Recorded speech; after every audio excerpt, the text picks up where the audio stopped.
Laughing at the mirror. The Stoic power of self-humor. He who laughs at himself never runs out of things to laugh at. The Human Comedy Part 1. The origins of self-humor in ancient philosophy. The ancients understood humor as more than entertainment. It was survival. In Greek and Roman times, humor was used to challenge authority, dismantle egos, and reveal truth. The Stoics, in particular, saw detachment from emotion as essential to freedom. And nothing punctures ego faster than self-mockery. Epictetus, born a slave, used wit as both shield and scalpel. He taught his students to see themselves not as victims of fortune, but as participants in a grand cosmic joke, one where humility was not optional, but essential. Socrates, too, was a master of irony. His relentless questioning exposed the pretensions of Athens' elite, but always with a grin. His method wasn't about winning arguments, but about showing people how little they actually knew. And Diogenes, the cynic philosopher who lived in a barrel, masturbated in public, and mocked Alexander the Great to his face. He weaponized humor as a tool of philosophical rebellion. All of these figures shared one thing: they did not take themselves too seriously, they laughed, and were free. Part 2. Self-humor as psychological armor. Modern psychology affirms what the ancients knew intuitively. Humor is a defense mechanism, and a powerful one. But not all humor is created equal. Freud described humor as one of the highest forms of ego defense. Unlike repression or denial, humor acknowledges pain and transforms it.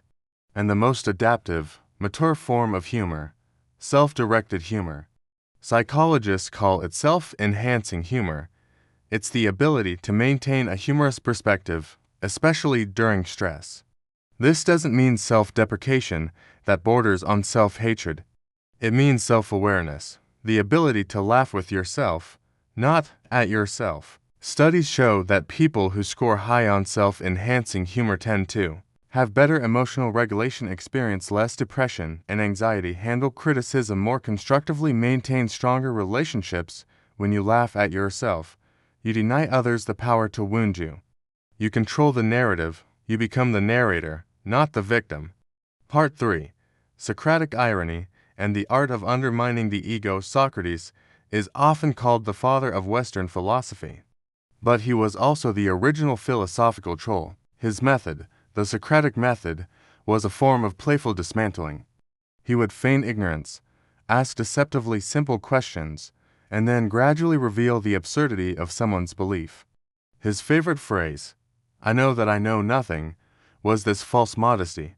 No, it was a kind of spiritual self-humor, the acknowledgement that we are all fools playing wise. That certainty is a costume, and real wisdom begins where ego ends. Socratic irony is not sarcasm, it's surrender.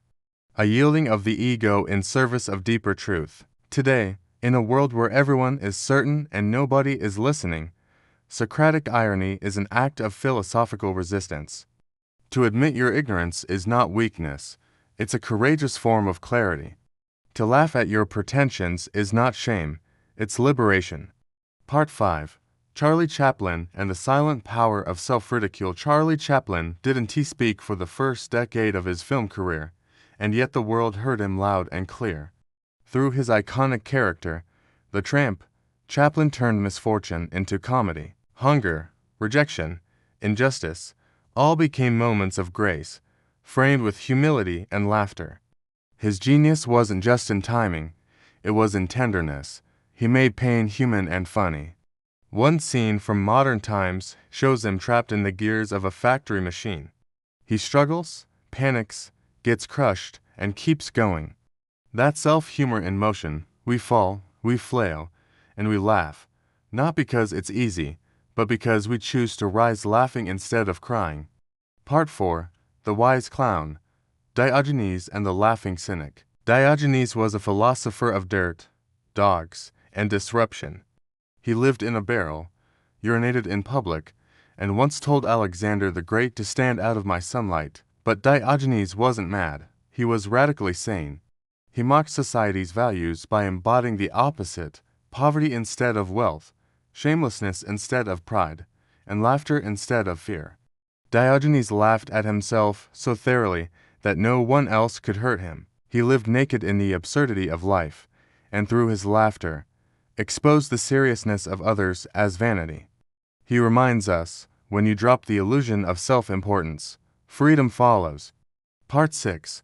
Hollywood's self-aware hero's self-humor is not weakness. In cinema, it's a sign of depth. Tony Stark, Iron Man, genius, billionaire, playboy, and emotionally broken.